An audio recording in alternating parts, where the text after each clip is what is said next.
एक बारगी मन हुआ कि घर जाने के लिए बस के बजाय ऑटो कर ले। नीले रंग के पर्स में उसकी खुशियों की चाबी बना वो ऑफर लेटर पेट में गुदगुदी सा कर रहा था। पर्स टटोला, 200 रुपये थे। ऑटो करेगी तो 100 का पत्ता तो वहीं निकल जाएगा। नहीं, उससे अच्छा है कि जाते समय हीरा हलवाई से पाव भर बालूशाही ले लेगी। मम्मी को कितनी पसंद है, दादी भी ना करते एक पीस तो खा ही लेंगी। नैना को 10 मिनट इंतज़ार करने के बाद बस मिल गई। रास्ता और दिनों की अपेक्षा लंबा लगा। हर स्टॉप पर बस रुकती तो दिल की धड़कन बढ़ जाती। माँ को कैसा लगेगा जब वह बताएगी कि उसे नौकरी मिल गई है, वो भी मुंबई में। माँ को पता तो था कि इन दिनों कॉलेज में कैंपस इंटरव्यू चल रहे हैं। माँ उससे कई दिनों से पूछ रही थी, नैना तुझे आगे पढ़ना तो नहीं है ना?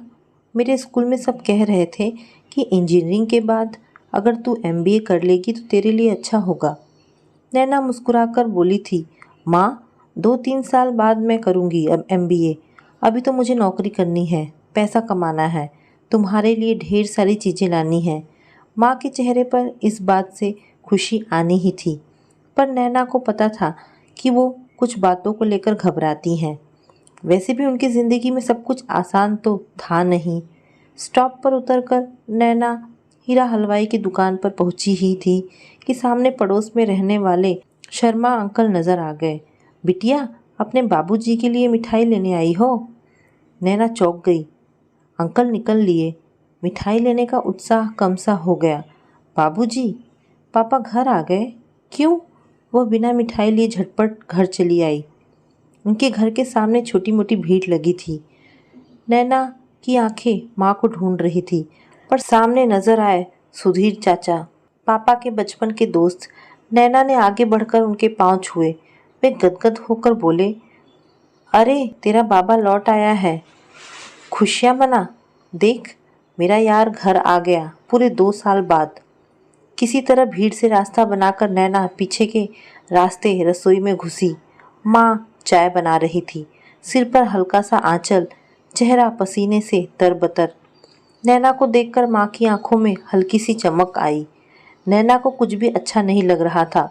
उसने कुछ रुखाई से पूछा, माँ, बाबा घर क्यों आ गए? सब ठीक चल रहा है, उनके बिना भी। अब क्यों आए हैं? कितने दिन रहेंगे? माँ ने कुछ जवाब नहीं दिया। ढेर सारे कप में चाय छानकर उन्होंने ट्रे में रखा और नैना से कहा, जा बाहर जाकर दे आ, तेरे बाबूजी कब से चाय के लिए कह रहे हैं।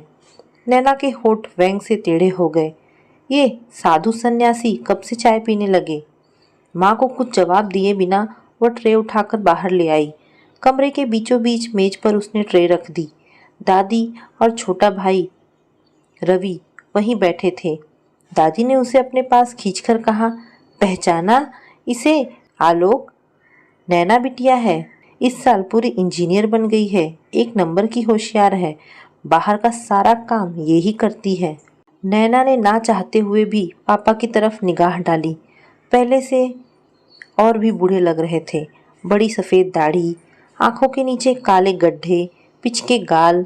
नैना के सिर पर हाथ रखकर बाबा बोले, ये तो मेरी सबसे होनहार बिटिया है। नैना बिना कुछ कहे पीछे सरक गई। होनहार बिटिया? पापा की लड्डू, गुड़िया पुड़िया, यही तो बुलाते थे उसे पापा।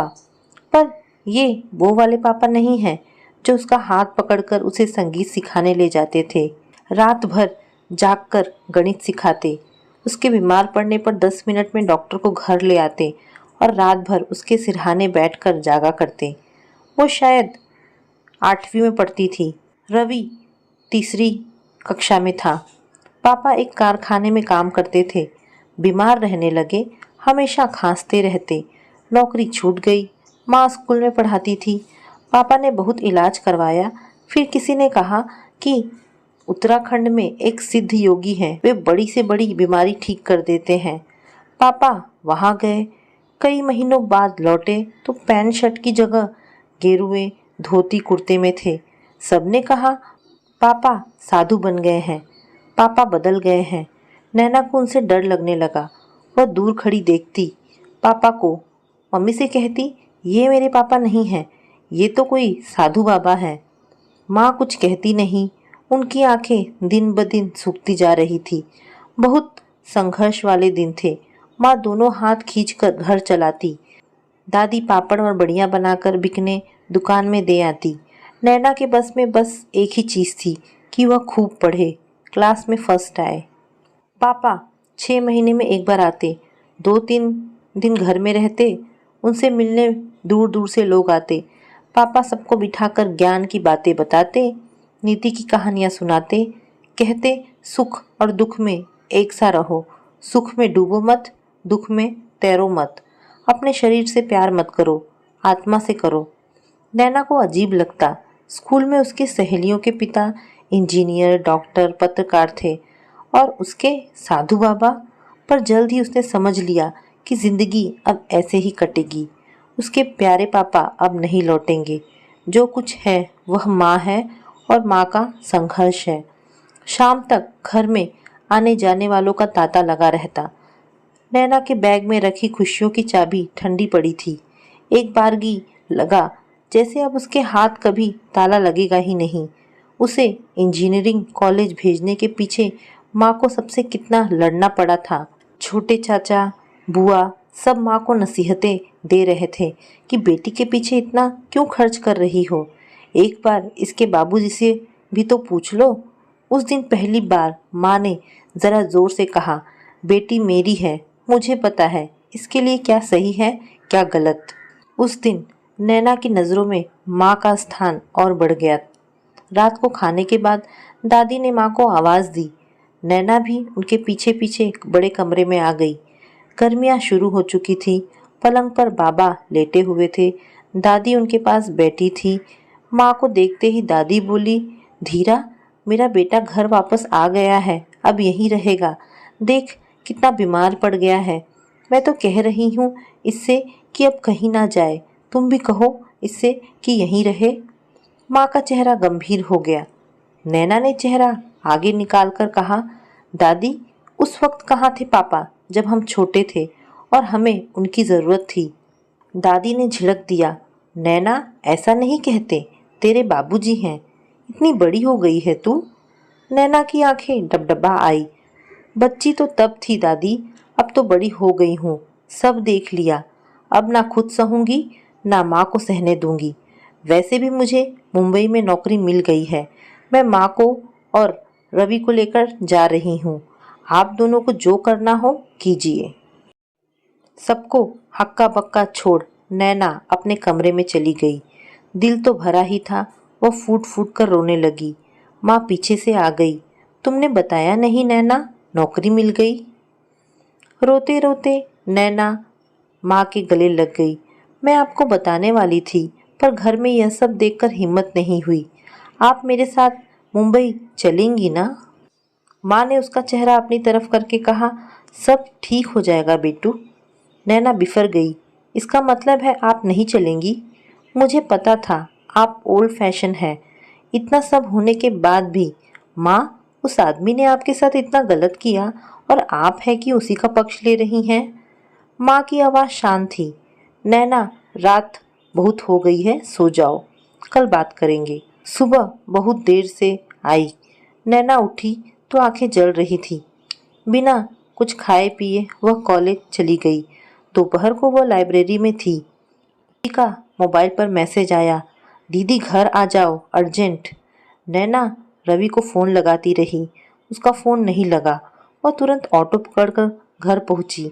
रास्ते भर उसे माँ की चिंता लगी रही।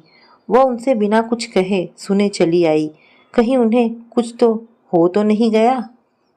आज घर के सामने शांति थी। ऐसा लगा जैसे बरसों से घर खाली पड़ा हो। बड़े कमरे में दादी पलंग पर लेटी थी। नैना को देखते ही उन्होंने मुंह फेर लिया और रोने लगी। नैना, माँ माँ पुकारती अंदर चली गई। माँ आंगन में चबूतरे पर चुपचाप बैठी थी। उनके बगल में रवि। माँ की आंखें नम थी। उन्होंने कुछ कहा नहीं। रवि जल्दी से बोला, दीदी सुबह नाश्ता करने के बाद पापा घर से चले गए, पता नहीं कहाँ। तुम्हारे नाम एक चिट्ठी छोड़ गए हैं। दादी तब से रो रही हैं, कह रही हैं कि अब बाबा कभी घर नहीं आएंगे। नैना का दिल बैठ गया। पापा की चिट्ठी। रवि ने इशारा किया। माँ ने फ्रिज के ऊपर रख दी है। नैना दौड़ के गई। पुराने से कागज में पापा ने लिखा था, मेरी गुड़िया, मुझे माफ़ करना, मैं तुम लोग की तरह मोबाइल मैसेज करना नहीं जानता। बस तुमसे कहना चाहता था, मैंने जो कुछ भी तुम्हारे साथ किया नहीं किया उसके लिए सॉरी।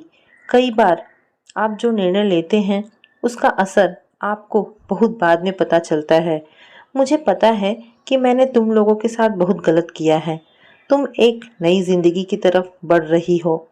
तुम्हारी कामयाबी के पीछे तुम्हारी माँ का हाथ है। तुम सब खुश रहो। नैना की आंखें बरसने लगी। उसके पुराने पापा कितने बीमार हैं, कहाँ जाएंगे बीमारी में। रात तक घर में शोक छाया रहा। नैना माँ से आंखें मिलाने की हिम्मत नहीं कर पाई। दादी बिस्तर पर औंधी पड़ी रही और बेचारा रवि इधर उधर चक्कर काटता रहा कि कोई तो उसे पूरी बात बता दे। माँ ने किसी तरह खिचड़ी बनाई। दादी ने खाने से मना कर दिया। नैना के सामने प्लेट रखते हुए बोली, नैना, मैंने तो ज़िंदगी में तुझसे ज़्यादा दुख देखे हैं। मुझे पता है कि परिस्थितियों का सामना कैसे करना है। कुछ दिन रुक जाती बेटा, सब कुछ ठीक करने की जल्दी में देख तूने क्या कर दिया। नैना माँ से लिपट गई। माँ, मैंने क्या कर दिया? पापा अब कभी वापस नहीं आएंगे ना? उसकी पीठ थपथपाकर माँ कमरे से बाहर निकल गई। अचानक रवि जोर से चिल्लाया, दीदी बाहर आओ। किसी के कुछ बोलने की आवाज़ आई। अपने आंसू पोंछ नैना बाहर निकली। बड़े कमरे में पापा खड़े थे। दाढ़ी बनी हुई थी, बाल कटे हुए थे। पापा ने शर्ट और पजामा पहन रखा था, हाथ में सामान था। दादी से कह रहे थे, अम्मा, मैंने हलवाई की दुकान में काम ले लिया है। मैं बहुत बढ़िया मिठाई बनाता हूँ अम्मा, कल ही चखाऊंगा तुम सबको। नैना दौड़कर उनके पास आ गई। उसके पहले वाले पापा उसके सामने खड़े थे। गुड़िया, मेरे पास आ। कितनी बड़ी हो गई है मेरी बिटिया, मुझे जिंदगी सिखा गई। देख बेटा, अपनी माँ को हमेशा खुश रखना। अब मैं चाहता हूँ कि मैं काम करूँ और वो आराम। नैना को इस वाले पापा से डर नहीं लगा। वो तो वही थी, उनकी लड्डू बेटी। उसे पापा के गले लगते हुए देख माँ की आंखें नम थी और सालों बाद उनके होठों पर सुकून की मुस्कान थिरक रही थी। तो दोस्तों, ये कहानी यहाँ पर समाप्त होती है। आशा करती हूँ ये कहानी आपको पसंद आई होगी। अगर आपको ये कहानी पसंद आई है तो प्लीज़ इसे लाइक एंड शेयर करें। धन्यवाद दोस्तों।